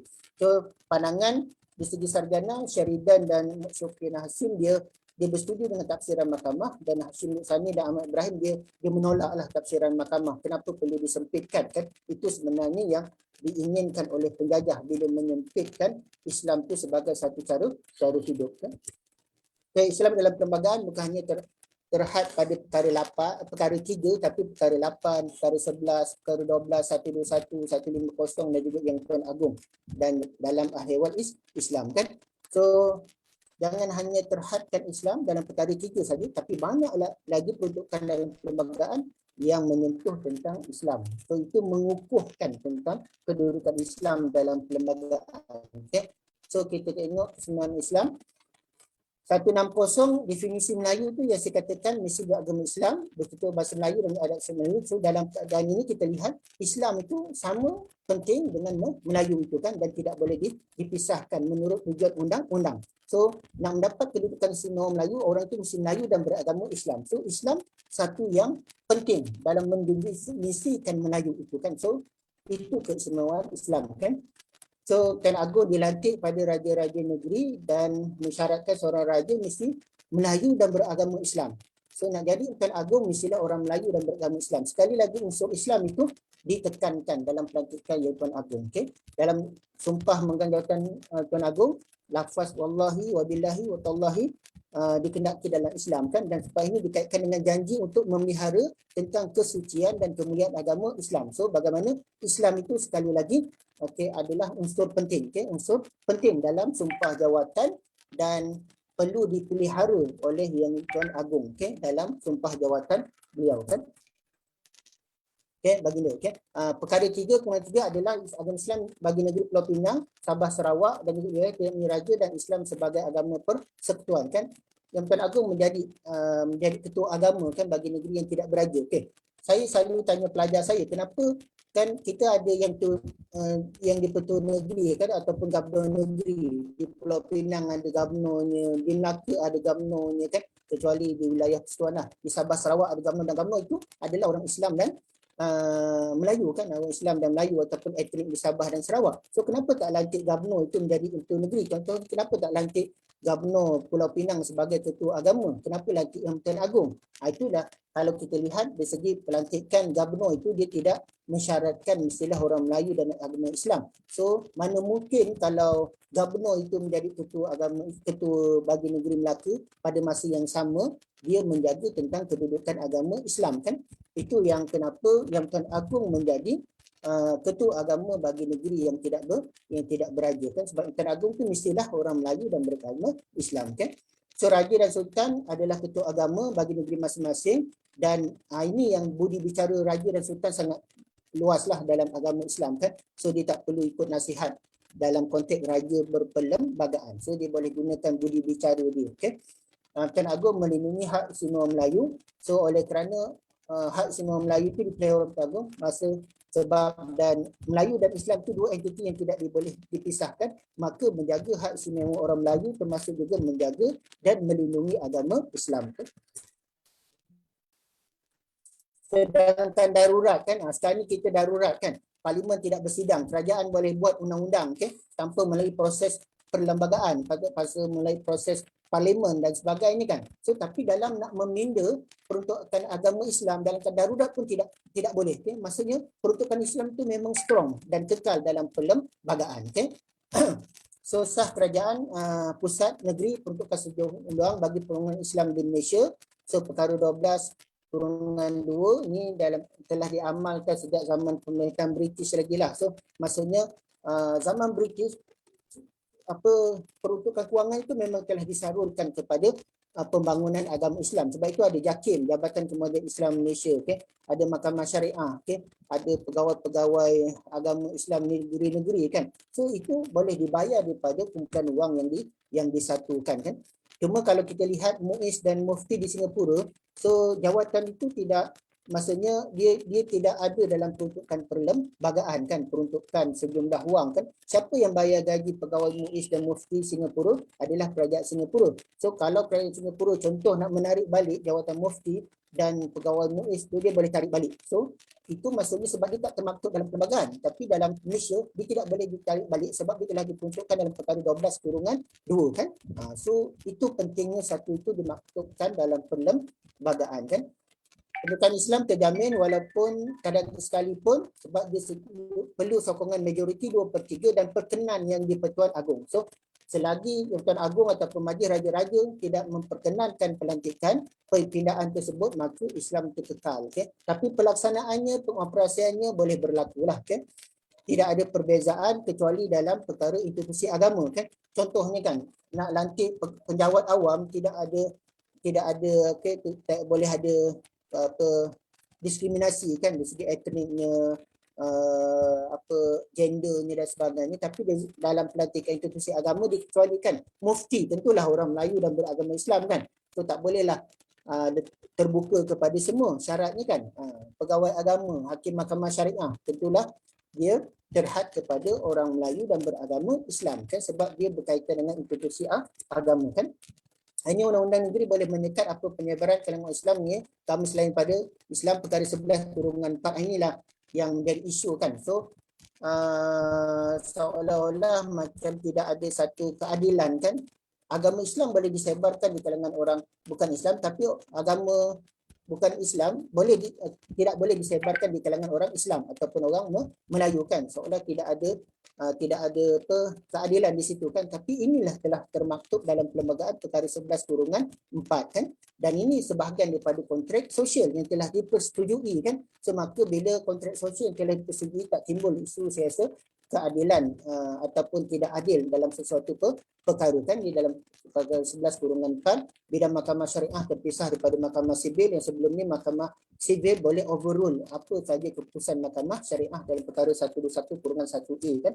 Okey, ini implikasinya kita ada perbankan Islam, kesan daripada Islam sebagai agama persekutuan. Kita ada menteri yang khusus pada ahli awal Islam kan, menteri di Jabatan Perdana Menteri semua negeri dan persekutuan kecuali Sarawak telah menjadikan Islam sebagai agama negeri kan. Perlembagaan Sabah contohnya perkara 5A, Pahang 23, Selangor 47, Johor tadi perkara 57 kan. So menjadi polisi negara yang berkaitan Islam, kita ada dasar penerapan nilai-nilai Islam kan. Kita ada dasar halal kan. So halal itu menjadi polisi negara lah. Kesan daripada Islam dalam perlembagaan. Agama Islam terletak di bawah senarai 2 iaitu senarai negeri, bidang kuasa kerajaan negeri. Enakmen menyekat pemerintahan agama Islam kepada orang Islam kecuali wilayah Tuan, Sabah dan Sarawak. Semua oleh sebabkan Islam tu adalah di bawah bidang kuasa kerajaan negeri, maka enakmen menyekat penyebaran agama lain tu adalah tanggungjawab bawah kerajaan negeri lah. So cuma negeri telah buat, Selangor telah buat, itu yang ada bila kes penyebaran Bible dalam bahasa Melayu di Selangor tidak dibenarkan. Mereka bawa kepada wilayah persekutuan sebab wilayah persekutuan tidak ada kan. Tapi kalau ambil semangat persekutuan, perlembagaan persekutuan itu pun tidak boleh dilakukan. Okey. So takaful, okey. Kita dah ada menteri besar dan sekretari kerajaan negeri, mestilah orang Melayu dan beragama Islam, pegawai mahkamah syariah, mufti dan pegawai agama, okey, jabatan wakaf. Ini kesan daripada implikasi peruntukan Islam lah, okey. Pendidikan agama Islam bagi pelajar 15 orang, contohnya ada 15 orang pelajar Islam di sekolah rendah jenis kebangsaan Cina, maka wajib ditawarkan subjek pendidikan Islam, okay? Peruntukan tahunan kepada pengguna Islam JAKIM, okay? Lebih daripada 1 bilion hampir setiap bajet yang dibuat setiap tahun kan. Kita ada sekolah agama SMKA, sekolah agama negeri, sekolah nama persekutuan. Ini kesan implikasi dalam perlembagaan kan. So unsur isu-isu perlembagaan dalam persekutuan saya kena tengok. Okey, ada 6 minit lagi Dr. Jamsari. Okey. Pertama tentang isu negara Islam lah, okey. Tentang isu negara Islam kan. Adakah perkara 3-1 itu bahawa kita ni adalah negara Islam kan. So ada 2 perspektif lah. Pertama, kalau kita lihat daripada perspektif negara sekular, so Malaysia adalah negara Islam sebab sekular menolak keseluruhan peruntukan Islam yang ada dalam perlembagaan kan. So tak boleh ada sambutan hari raya, okey. Tak boleh ada cuti umum nuzul Quran, okey, awal Ramadan kan, tilawah Al-Quran yang dianjurkan oleh negeri ataupun negara, okey. So kalau dilihat daripada perspektif negara sekular, Malaysia totally negara Islam, okey, sebab kita banyak peruntukan yang ada dalam perlembagaan yang menolak, okey, negara sekular itu kan. Apa ciri-ciri negara sekular seperti di India kan yang menolak adalah negara sekular sebab banyak peruntukan yang berkaitan dengan agama kan. Tapi mungkin dari segi kalau kita lihat perspektif negara Islam tu yang menetapkan sunnah sebagai undang-undang tertinggi ataupun negara umat Islam kan. Tapi kalau daripada perspektif negara sekular, kita memang adalah negara Islam sebab negara sekular menolak sepenuhnya apa saja amalan, peruntukan, keuangan yang berkaitan dengan agama. Okay? Tapi kita dalam negara Malaysia banyak peruntukan keuangan dasar telah menjadi dasar dalam negara itu menolak ciri-ciri negara sekular kan. So yang kedua, kedudukan bidang kuasa mahkamah syariah lah. Okay, bidang kuasanya 356 kan, 3 tahun penjara, denda RM5,000 6 kali sebatan kan, dan campur tangan mahkamah sivil, ketidakseragaman undang-undang Islam di peringkat negeri. Bidang kuasa mahkamah syariah sangat kecil. Tak boleh jatuhkan hukuman mati lah. Okay, kalau denda pun tak boleh lebih daripada RM5,000. Kalau nak kena sebatan, 6 kali sebatan tak boleh lebih. Kerana hukum penjara tidak lebih daripada 3 tahun. Sangat kecil berbanding dengan mahkamah sivil kan. Itu yang mungkin ada tindak dulu nak buat RUU 355 kan. So itu ada kena political will. So ini yang terjadi dalam mahkamah syariah kan, bila peruntukan itu kedudukan mahkamah syariah sangat kecil bidang kuasanya kan. So kalau berzina patutnya dalam Islam 80 kali sebatan kan, okay. Tapi kita hanya dapat 6 kali sebatan kan, okay, 6 kali sebatan. So pindah kepada hukum ta'zir kan. Ada orang berhujah lah, okay, yang enactment undang-undang sekarang ni bukan undang-undang Islam kan, tapi saya rasa itu pendapat yang kurang tepat, okay.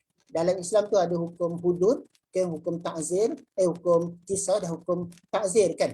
Dan undang-undang yang enactment yang ada di mahkamah negeri di setiap negeri itu adalah lebih kepada undang-undang ta'zir kan, bukan undang-undang hudud dan kisah. Masih lagi tergolong dalam undang-undang Islam kan. So itu menolaklah pendapat mengatakan bahawa 6 kali sebatan itu bukan undang-undang Islam kan. So sebenarnya tertakluk di bawah ta'zir kan.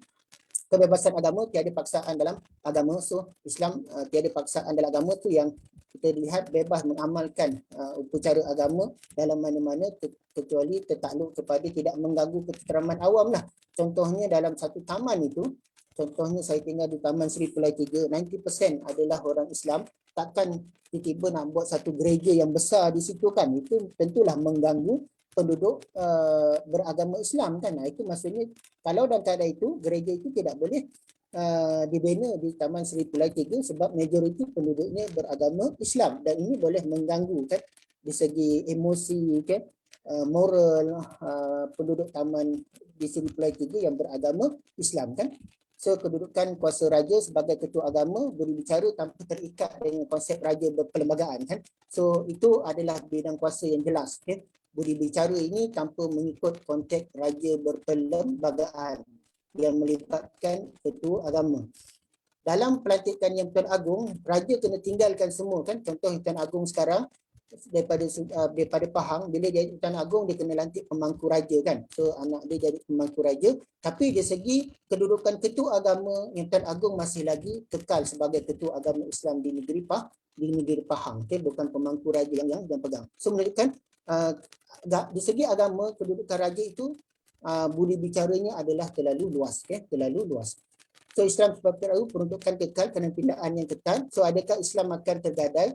So seperti Aru yang 14 kan kata ada DAP contohnya kan yang tidak mahu pada Islam dan sebagainya. So dari segi nak pindah perlembagaan seperti yang saya katakan itu agak sukar untuk berlaku, tapi pengoperasiannya boleh berlaku. Pengoperasian ini macam mana? Contohnya peruntukan dikurangkan ke, okay?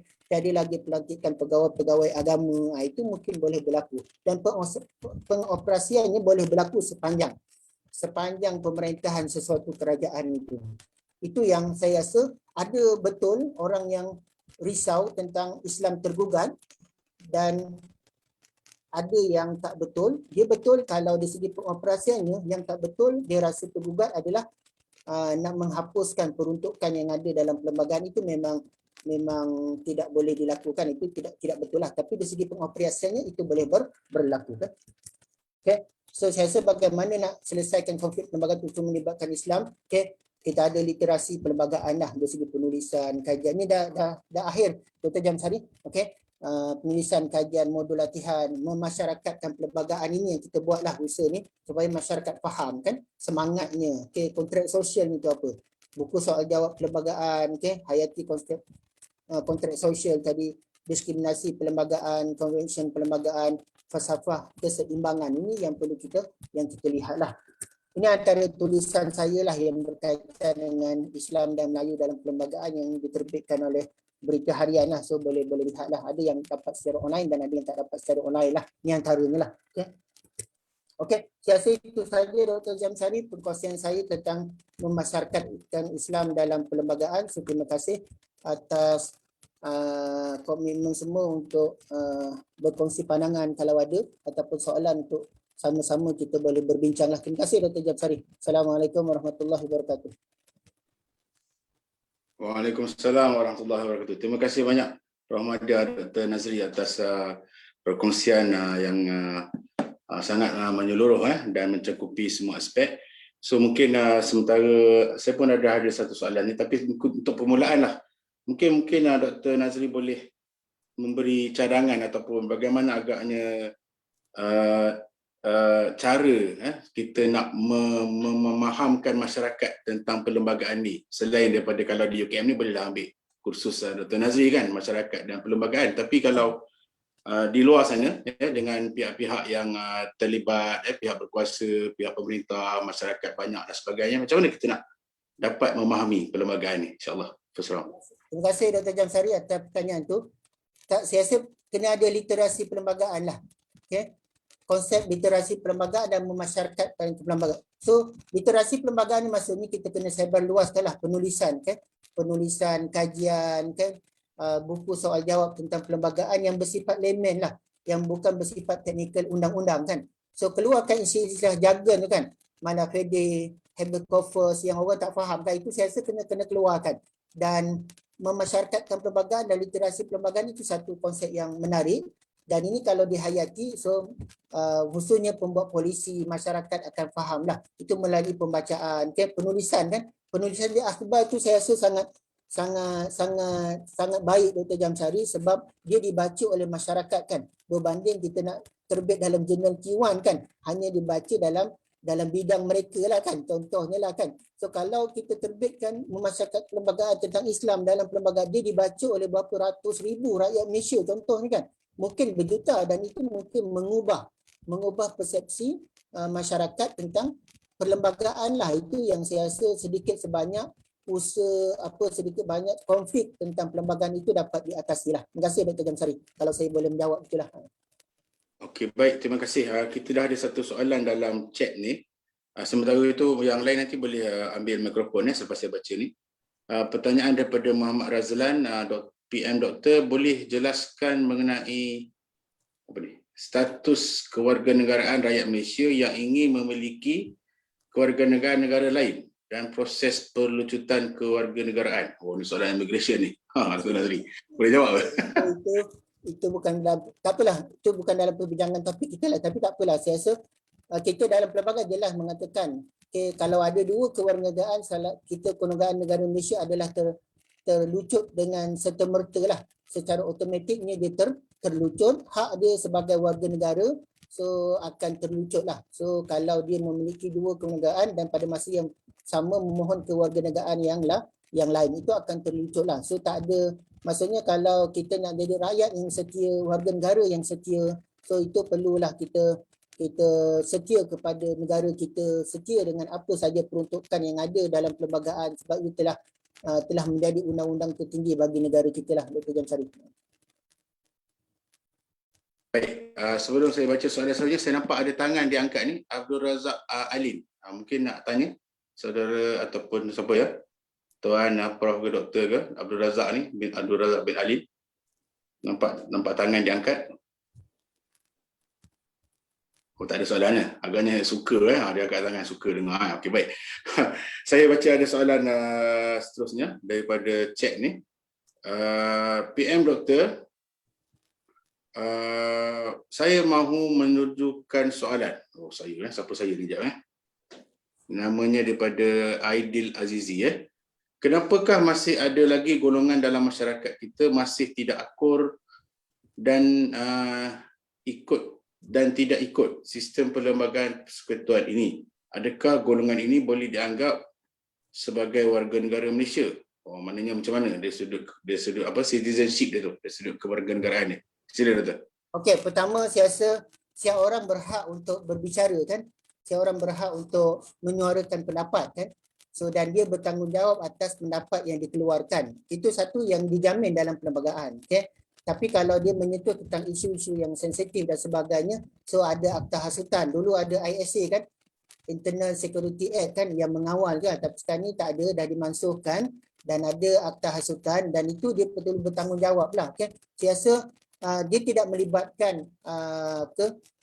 di segi undang-undang, kewarganegaraan itu akan terjejas. Okay? Sebab pelucutan kewarganegaraan itu saya rasa jelas tadi kan. So kita kalau dia mohon warga negara lain dan sebagainya, tapi di segi dia nak membincangkan adakah dia menolak tentang Islam dalam perlembagaan, menolak orang Melayu dalam perlembagaan, menolak institusi beraja kan, itu dari segi moralnya dia tidak mematuhi lah. Okay, moralnya tidak mematuhi apa yang termaktub dalam perlembagaan, sebab perlembagaan itu adalah undang-undang tertinggi dan dia simbol kedaulatan negara kan. Sebab itulah mana-mana warga negara asing yang berada di Malaysia, dia masih tertakluk kepada undang-undang Malaysia, tertakluk kepada perlembagaan, dan dia kalau melakukan kesalahan dia tertakluk di bawah undang-undang Malaysia kan. Contohnya di Malaysia kalau mengedar dadah kan boleh dihukum gantung mandatory kan. Tapi kalau di Australia tak ada hukuman gantung kan, tak ada hukuman mati kan. Okay? Itu yang saya katakan tadi. So perlembagaan itu sumber kedaulatan sebuah negara dan dia perlu dipatuhi lah untuk menjadi warga negara yang baik, yang bersifat patriotisme kan. So kalau dia nak membincangkan dari segi nak menyuarakan pendapat di sudut lain, saya rasa itu tak ada masalah. Okay? Cuma tertakluk kepada apa yang termaktub dalam perlembagaan itu supaya tidak menimbulkan isu-isu sensitif, dan dia kena bertanggungjawab lah kalau nak menimbulkan isu sensitif itu, sebab kita ada akta, okay? Akta hasutan, okay? Akta polri dan sebagainya yang perlu dia jawab di mahkamah kalau didakwa lah. Dr. Jamsari, terima kasih. Okey, baik. Terima kasih atas jawapan itu. Kita ada sekarang ni dalam 76 orang yang secara langsung di dalam Zoom. Jadi sukalah kita jemputlah siapa-siapa di dalam ni. Soalan Dr. Jamsari. Di FB tak ada soalan? Yang di FB, kejap Tadi dapat tu daripada FB. Oh, okay. Saya tengok lagi sekali. Saya tengok lagi ya, insya-Allah. Kalau boleh yang di dalam Zoom ni, kalau boleh ni zahirkan wajah ataupun suara lagi terbaiklah. Bukan senang kita nak dapat Dr. Nazri ni. Kan. Tambah-tambah zaman apa? Online ni, work from home ni. Okey, yang tadi dua soalan tadi tu daripada Zoom chat. Di FB pun setakat ni tak ada. Soalan macam mana nak ambil attendance ada. Okey. So mungkin ada lagi soalan agaknya daripada yang hadir. So kalau tak ada, mungkin lanjutan daripada soalan tadi, Dr. Nazri. Bagaimana pula kita lihat tentang literasi memasyarakatkan perlembagaan ini, kalau dapat kita selain daripada kalau di universiti kita ada subjek hubungan etnik dan penghayatan etika dan peradaban kan, macam mana dari sudut pelajar-pelajar kita mungkin daripada sekolah menengahnya ataupun sebagainya, supaya bila dia dapat daripada awal tu mungkin dia dapat sebar luaskanlah di kalangan keluarga dan sebagainya. Okey, terima kasih Dr. Jam Sari. So pertama saya rasa dalam aspek pembelajaran sejarah contohnya kan, ataupun masih ada lagi ke subjek civic, saya tak pastilah di peringkat sekolah ada tak civic. Kalau ada tu saya rasa boleh dimasukkanlah. Cuma kalau sejarah itu, dalam subjek sejarah memang ada belajar tentang perlembagaan, tapi jangan menekankanlah kepada fakta kan, kepada tahun kan, kepada tokoh dan sebagainya. Saya rasa perlu ditekankan di sebaliknya lah. Okay, disebalikkan apa justifikasinya, apa rasionalnya kan. So saya rasa dalam keadaan masih ada ideal kata masih ada kewarganegaraan, civic kewarganegaraan di sekolah kan. So patutnya silibus tentang perlembagaan ni kita menekankan segi aspek rasionalnya, justifikasinya, sebab dalam keadaan pelajar kita yang terdedah kepada banyak maklumat, dia kalau nak tahu perlembagaan dia boleh download penuh, dapat maklumat penuh kan tentang perlembagaan, tapi justifikasinya, rasionalnya itu yang perlu kita tekankan. Kenapa orang Melayu mendapat kedudukan istimewa? Itu apa justifikasinya? Apa rasionalnya? Kenapa Islam menjadi agama persekutuan? Apa justifikasinya? Apa rasionalnya? So saya rasa kalau menekankan itu, bahasa Melayu sebagai bahasa kebangsaan, kenapa tak jadikan bahasa lain sebagai bahasa kebangsaan? Apa justifikasinya? Apa rasionalnya kan? Itu kalau saya rasa dapat diterangkan dengan baik kepada pelajar, so isu-isu yang melibatkan perlembagaan itu akan reda lah, akan konflik yang berlaku itu akan dapat dirapatkan dan seterusnya orang akan faham dan menerima apa yang termaktub dalam perlembagaan kan. Contohnya kenapa bahasa Melayu jadi bahasa kebangsaan kan, so sebagai alat perpaduan, itu kita perlu tekankan sebagai alat perpaduan kan. Dalam negara kita yang terdiri pada pelbagai etnik, ada orang Melayu, Cina, India, Kadazan dan Iban, perlu diangkat satu bahasa menjadi bahasa perpaduan, bahasa rasmi untuk diguna pakai oleh semua masyarakat, Kalau tidak nanti kalau tak ada satu bahasa yang diangkat, sukar untuk kita berkomunikasi kan. Dan dalam banyak-banyak dari segi bahasa ni, saya rasa dalam banyak-banyak segi budaya, nilai, agama, hanya bahasa yang boleh kita kompromi lah untuk diangkat sebagai satu bahasa kebangsaan, sebab bahasa itu mudah untuk dipelajari, dia tidak memberi kesan dalam apa-apa bidang lah kecuali budaya. Saya rasa kalau nak samakan budaya, nak samakan agama, itu sesuatu yang amat berat dan sukar dalam negara pelbagai etnik, tapi dalam bahasa ni saya rasa tak ada masalah. Itu yang saya rasa perlulah. Okay, justifikasi perlembagaan itu, sesuatu peruntukan itu diterangkanlah dalam sistem pendidikan negara itu.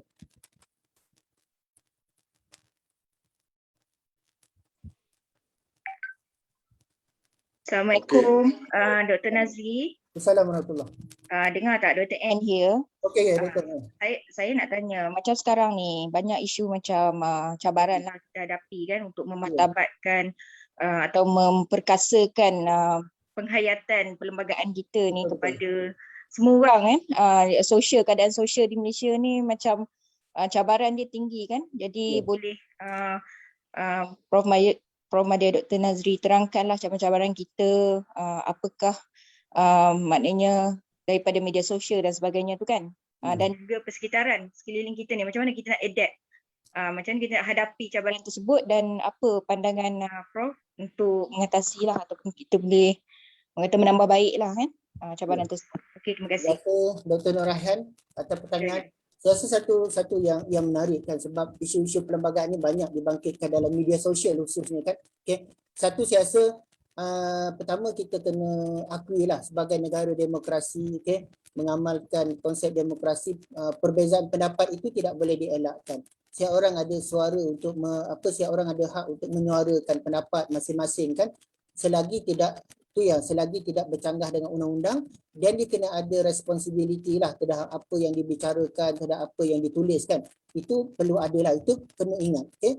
Walaupun negara kita ni adalah negara yang memberi kebebasan untuk berucap, untuk menulis dan sebagainya, tapi dia ada tanggungjawab di sebalik penulisan kita itu kan. Okay? Dan dia akan boleh didakwa dan sebagainya, itu kena ingatlah. Dan berbalik kepada cabaran kan, saya rasa generasi muda ni dia banyak terdedah lah kepada sumber maklumat yang ada dalam internet kan. So kadang dia mengikuti pendapat tokoh-tokoh yang tertentu kan, mengikuti penulisan tokoh yang tertentu kan, dan dia membaca. Itu yang kadang bila dia baca tu, kadang dia tidak kaitkan dengan justifikasi kan, dia hanya membaca secara literal kan. Itu yang saya rasa timbul konflik. Itu yang saya rasa konsep memasyarakatkan perlembagaan itu amat penting untuk ditekankan kepada masyarakat, supaya jangan hanya melihat di sudut teknikal undang-undang kan. Dia lihat Islam sebagai agama persekutuan. So dia kata ini tidak adil, kenapa agama lain tidak diberi hak dan sebagainya. So dia tidak baca yang selanjutnya kan. Tak baca apa justifikasinya, tak baca rasionalnya. Itu yang saya rasa perlu kita tangani dengan baiklah. Konsep memasyarakatkan perlembagaan, literasi perlembagaan itu perlu disebar luaskan, sama dari aspek pendidikan, penulisan kan. Mungkin Dr. Nur Raihan pakar dalam sejarah kan, so boleh war-warkan dalam masyarakat kan. Boleh tulis dalam FB dia, okey. Boleh tulis dalam berita harian yang dibaca ataupun surat khabar yang dibaca oleh masyarakat. Ini sedikit sebanyak saya rasa, walaupun tidak semuanya, masyarakat akan mula memahami apa itu perlembagaan. So apa isu yang berkaitan dengan perlembagaan. So jangan hanya melihat perlembagaan di sudut literal. Perlembagaan itu literal undang-undang, tapi perlu diselitkan dengan konsep-konsep yang lain. Dan itu saya rasa ke arah itulah. Saya rasa ada beberapa perkara yang saya dalam perancangan saya lah nak buat tentang buku soal selidik tentang perlembagaan, modul memasyarakatkan tentang perlembagaan kan, supaya dengan modul itu boleh digunakan oleh contohnya Jabatan Perpaduan Negara dan Integrasi Nasional kan, memberi latihan kepada pegawai-pegawai kerajaan, kepada ahli parlimen lah kalau boleh kan. Dr. Jamsari, ahli parlimen kita yang kadang dia bangkitkan isu tu bukan sebab mungkin bukan sebab dia tak faham, tapi kadang nak menjuarai sesuatu isu dan itu menjadi isu kan. Itu kadang menjadi isu kan, sebab dia mungkin nak dapat sokongan undi, dia nak dapat sokongan pengikut kan. Kadang dia boleh terkeluar daripada landasan kan. So dengan modul masyarakat perlembagaan itu saya rasa boleh kita bagi kepada pegawai KRT kan, jawatan kuasa rukun tetangga kan, pegawai kerajaan, pihak swasta dan sebagainya lah. So kalau tidak ketahuan, kita boleh wajibkan kan, contohnya setiap orang perlu mengikuti modul memasyarakatkan perlembagaan. Itu saja komen saya, Dr. Puteri Nur Raihan. Terima kasih banyak. Okey, terima kasih Dr. Okey, Dr. Nazri, ada soalan masuk lagi ni. Satu soalan dia tanya, bagaimanakah kita nak mengatasi soal rasism yang diviralkan dalam medsos, media sosial sekarang ini, yang seolah-olah makin menjadi-jadi ya. Kemudian ada satu soalan lagi, menurut Perlembagaan Orang Melayu adalah beragama Islam, berbahasa Melayu dan berbudaya Melayu. Bagaimanakah jika yang tidak mengamalkan bahasa Melayu dan budaya Melayu? Bagaimanakah kedudukan Melayunya? Oh, teknikal juga soalan. Okey, ada dua soalan. Tadi yang satu media sosial, racism, yang ni satu lagi kedudukan Melayu. Sila. Itulah, saya berbalik pada pandangan saya tadi kan, setiap orang boleh berhak untuk bersuara, okay? Tapi dia ada tanggungjawab terhadap apa yang disuarakan, terhadap apa yang ditulis lah. Okay? So kadang kita nak kawal undang-undang secara ketat pun sangat tidak sesuai dalam negara yang demokrasi kan. So cuma gunakan peruntukan yang sedia ada lah. Okay? kerajaan boleh gunakan peruntukan yang sedia ada untuk okey mendakwa dan sebagainya lah, sebab dia perlu bertanggungjawab terhadap apa yang ditulis, terhadap apa yang diperkatakan. Dan kita lihat dalam media, kalau kita post sesuatu kan ada yang sangat racism sangat menolak dan sebagainya, itu sesuatu yang perlu kita ambil tindakan jangka panjang lah. So nak mengubah manusia ni bukan proses yang mudah kan. So manusia sendiri, diri itu sendiri yang berjaya mengubahkan, dan itu ya saya rasa literasi perlembagaan itu perlu disebarluaskan. Modul latihan masyarakat perlembagaan perlu disebarluaskan supaya masyarakat faham. Okey. Berbalik kepada soalan tentang orang Melayu tadi kan. So orang Melayu tadi, so memang ada tiga perkara lah. Tiga perkara. Dan sebenarnya ada satu lagi. Pertama, dia mesti orang Melayu. Ini patutnya saya sentuh dalam bulan Ogos nanti, Dr. Jamsari, dalam talk saya di ATMA tentang masyarakat Melayu dalam perlembagaan kan. So dalam tiga perkara tu, Islam tu adalah garis yang konkret lah. So boleh bezakan dengan jelas Melayu dan bukan Islam dan bukan Islam. Itu jelas kan? Dalam Islam, siapa Islam dan siapa bukan Islam itu jelas. So orang tak akan petikai tentang Islam kan? So jelas kan? So tapi kabur kan? Saya bersetuju tadi, kadang ada orang, budaya Melayu pun dah berubah. Dahulu sampai sekarang dah berubah, Dr. Jamsari kan? Dulu kahwin di rumah pengantin perempuan, sekarang di hotel kan? So di hotel, di mana lagi? Di Dewan Orang Ramai kan? Dulu bagi cenderahati itu kan bagi bunga telur, sekarang ni tak ada lagi orang bagi bunga telur kan rasanya. Bagi coklat, itu budaya orang Melayu dah berubah. Sebab budaya itu berubah. Konsep budaya dia berubah. Konsep budaya dia berubah, dia tak statik. Cara pakai samping orang Melayu pun dah berubah. Kalau kita baca busana Melayu tu yang ditulis oleh Prof. Zainal, tak silap saya, cara pakai kain batik tu pun ada maknanya. Kalau kain batik tu pakai kiri, dia jadi janda lah. Kalau ke kanan, saya tak tahulah, adalah dia punya simboliknya kan. Itu memang agak kabur lah. Dan di segi bahasa Melayu pun agak kabur kan. So dengan zaman teknologi maklumat, orang dilema kan, adakah bahasa Melayu ataupun bahasa Inggeris kan, duta contoh menggunakan bahasa Melayu itu agak kabur lah. Itu yang saya rasa benda itu akan berjalan seiring dengan peredaran zaman. So dia akan kabur. Cuma yang dapat membezakan seorang itu Melayu ataupun tidak, so adalah Islam ni lah. Itu garis yang tepat, untuk sebab Islam dia dapat memisahkan dengan tepat lah antara Islam dan bukan Islam. Di sudut keimanan lah, di segi amalan dan sebagainya mungkin kita boleh berbincang lah. Itu jawapan saya, Dr. Jamsari. Nanti saya akan ulas lebih lanjut lah tentang Melayu ni dalam talk saya dengan di bawah anjuran ATMA pada bulan Ogos nanti, insyaAllah. Okey, baik. Ada sempat juga, ada lagi satu talk insyaAllah. Saya ramai-ramai ni jangan lupa lah. Tarikhnya belum tahu lagi 20 Ogos insyaAllah. 20 Ogos insyaAllah. Semua blok lah, semua blok kalender kita dengar lagi Dr. Nazri 20 Ogos insyaAllah. Saya ada dua tangan yang angkat ni, Tuan Abdul Razak Alin dan Tuan Syahrul Aman Saari. Mungkin nak cakap ke apa? Sila. Ada nampak raise hand tu? Boleh. Kalau saya boleh cakap sikit. Sila. Terima kasih Dr. Jamsari, penganjur, dan juga Prof. Nazri. Alhamdulillah, terima kasih banyak. Saya amat bersyukur dapat mendengar satu pembentangan yang sangat baik. Malah saya ada buku Prof sini tentang hubungan etnik dan Tiang Seri. Saya rasa sangat baguslah buku ni. Alhamdulillah, tahniah Prof. Saya sangat setuju dengan unjuran ataupun pandangan Prof bahawa pendidikan dan literasi perlembagaan itu sangat penting. Saya rasa akademia, ahli-ahli penyelidikan harus ada anjakan paradigma. Jika belum ada lah, saya yakin ada. Jika tiada, maka perlu ada anjakan paradigma daripada penyelidikan bersifat teoretikal kepada aplikasi terus kepada masyarakat ataupun dengan end user dengan izin.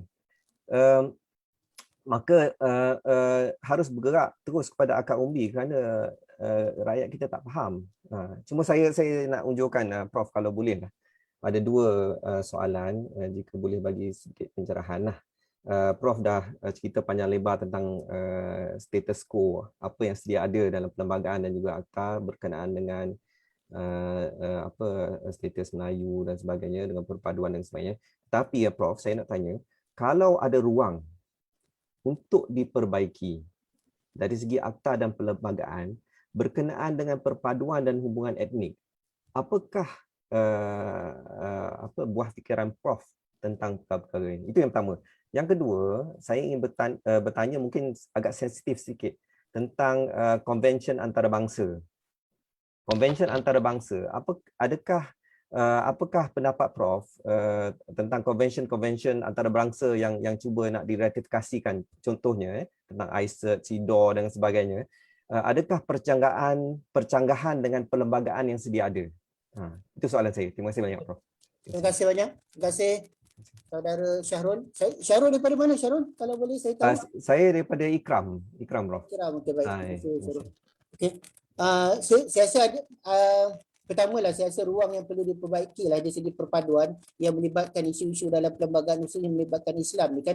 Saya masih lagi berbalik kepada untuk memasyarakatkan perlembagaan tadilah. So sistem pendidikan kita menekankan kepada bukan hanya fakta dalam buku sejarah tapi menekankan kepada justifikasi dan rasional lah. Ini sebahagian daripada kajian saya lah. Masyarakat dia nakkan kalau ditanya untuk penambahbaikan daripada soal selidik yang saya jalankan, mereka nak tahu kan apa justifikasinya, sebab maklumat mereka boleh dapat anytime di hujung jari kan, tentang peruntukan orang Melayu ada bila, di mana dan sebagainya, tapi justifikasi itu jarang orang perbincangkan. Rasional itu jarang orang perbincangkan. Itu yang saya rasa perlu kita tekankanlah. Ruang yang perlu diperbaiki dari segi aspek pendidikan itu menekankan kepada rasional dan justifikasilah sesuatu peruntukan itu yang ada dalam perlembagaan. Mungkin di sekolah rendah mungkin kita nak fakta-fakta, tapi di sekolah menengah kalau tingkatan 5 tu saya rasa dah boleh kita bincangkan tentang justifikasi ataupun rasional sesuatu peruntukan itu dimaktubkan dalam perlembagaan kan, tentang Islam. Kenapa menjadi agama persekutuan kan? So kenapa orang Melayu mendapat kedudukan istimewa? Kenapa bahasa Melayu jadi bahasa kebangsaan? Kenapa itu yang soalan pelajar-pelajar sekarang ni nak tahu kan? Dia dah tahu tentang peruntukan Islam dalam perlembagaan, tapi kenapa? Why? Why itu saya rasa perlu dijelaskan melalui rasional dan juga justifikasi suatu peruntukan yang ada dalam perlembagaan lah, Syarul, saya rasa lah. Itu kalau boleh diperbaikilah ruang dari segi pendidikan lah, dari segi pendidikan. Dan yang kedua saya rasa ahli akademik perlu memainkan peranan lah, terutama yang pakar dalam bidang perlembagaan ini untuk sama-sama kan, macam Prof Syam Rahayu kan, sering memberi wacana, sering menulis dalam surat khabar, penulisan popular dan sebagainya, itu semua dalam media sosial, itu semua saya rasa dapat memberi satu input yang sangat berguna lah kepada masyarakat dalam memahami perlembagaan itu bukan dari sudut undang-undang, teknikal undang-undang kan, tapi di sudut yang layman lah, bahasa orang boleh gunakan yang mudah faham kan, mudah faham. Okey, pesan konvensi antarabangsa ni saya rasa kena lihat lah, kena lihat. Pertama, perlembagaan itu kalau nak pindah memang tak boleh kan. Kalau ICERT contohnya dia menyamaratakan kepada semua etnik kan, so tanpa ada diskriminasi dan sebagainya. Satu, nak pindah dari segi perlembagaan, nak samakan dengan konvensi antarabangsa itu tindakan yang agak sukar untuk dilakukan kan? Sebab dia perlukan 2/3 majoriti dan perkenan majlis raja-raja. Itu sesuatu yang mustahil untuk dilakukan di Malaysia lah. Tapi pengoperasiannya boleh berlaku lah, pengoperasiannya walaupun dah tanda tangan, tapi boleh buat dalam akta yang lain, dalam akta yang lain boleh mengurangkan peruntukan yang ada dalam sesuatu bajet dan sebagainya. Itu kesanlah kepada akta, sebab akta boleh dipindah dengan mudah tanpa perlu 2/3 majoriti kan. Tapi nak pindah perlembagaan dari segi peruntukan itu saya rasa akan tekan. Dia tidak akan memberi kesan lah, tidak akan memberi kesan. Tapi dari segi pengoperasiannya, konvensi antarabangsa itu akan memberi kesan lah. Dan yang pengoperasiannya ini berlaku ke pencerobohan, penyalahgunaan kuasa itu berlaku dalam sepanjang pemerintahan negara lah. Kita lihat dalam kita perlembagaan kita hanya 51 kali saja dah dipinda kan, tapi akta dah banyak kali dipinda lah. Okay. So saya rasa dari segi peruntukan yang ada dalam perlembagaan akan kekal, kita akan memberi kesan tentang konvensyen antarabangsa, tapi dari segi pengoperasiannya akan berlaku. Saudara Syahrul, terima kasih banyak.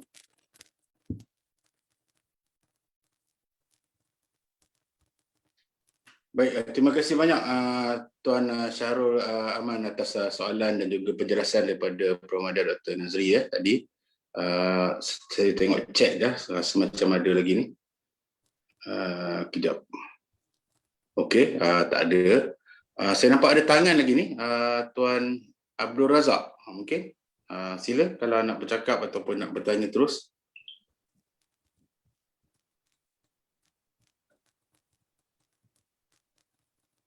Tak ada ya. Agaknya di tangan sokongan penuh pada penceramah kita agaknya. Okey, baik, insya-Allah. Okey, so kalau tak ada apa-apa mungkin sebagai atau ada lagi? Sila.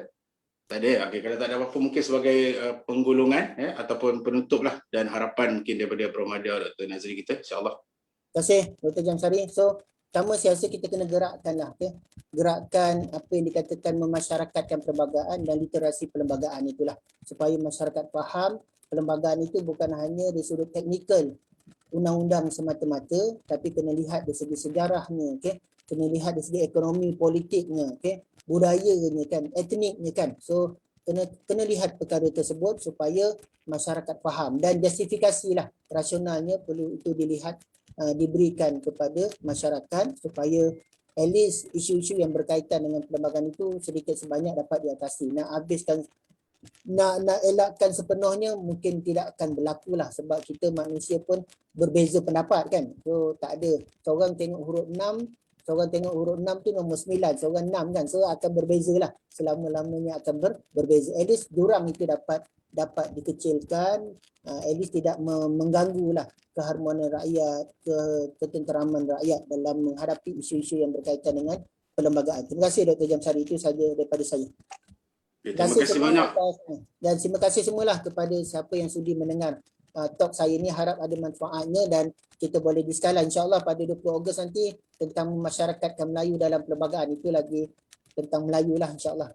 Boleh ada semualah. Terima kasih semua. Okey, terima kasih banyak Prof. Dr. Nazri atas perkongsian bersama-sama dengan kita pada pagi ini dengan tajuk memasyarakatkan Islam dalam perlembagaan persekutuan, ya. Di dahan ara hinggap kenari, hinggap sekawan di pagi hari. Terima kasih saudara dan saudari memberi perhatian sepenuh hati. Saya kembalikan kembali kepada pengacara Urustia kita, saudara Abdul Muhaimin. Terima kasih banyak, insya-Allah. Okey, baik. Okey. Terima kasih diucapkan kepada Yang Berbahagia Profesor Madya Dr. Nazri Muslim dan juga moderator kita pada pagi ini Dr. Jamsari Alias di atas kupasan yang agak menarik, ya, menyentuh soal bagaimana kedudukan Melayu, kedudukan Islam itu di sisi perlembagaan persekutuan.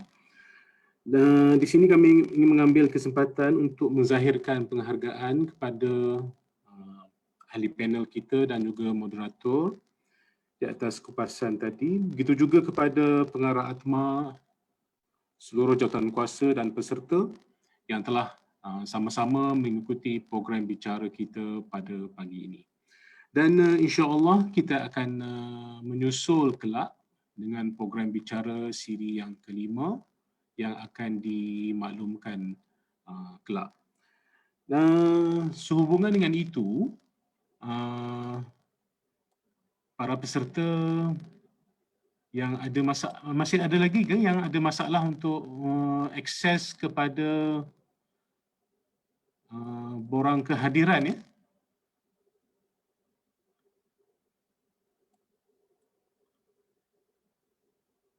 Kepada teknikal Cik Syarudin, kita buka sampai pukul berapa, Cik Syarudin? Ya? 10 minit. Okey. Okey, nampaknya setakat ini sahaja program bicara tokoh kita pada kali ini. Dan Kita nak ambil gambar ramai-ramai. ya. Saya nak mohon kerjasama boleh?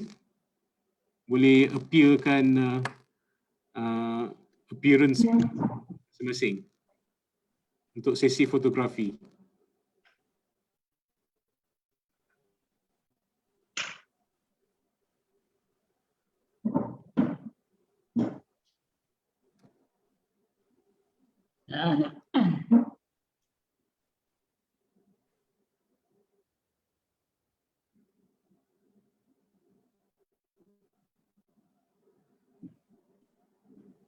Ya. Sekejap je.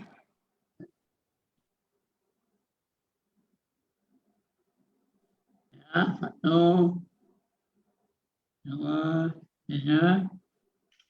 And next.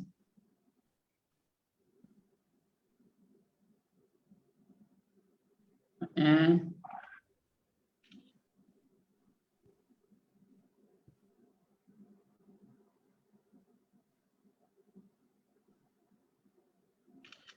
semua. Okey. Sekian sahaja untuk kali ini. Kita akhiri dengan wabillahi taufiq wal hidayah. Wassalamualaikum warahmatullahi wabarakatuh.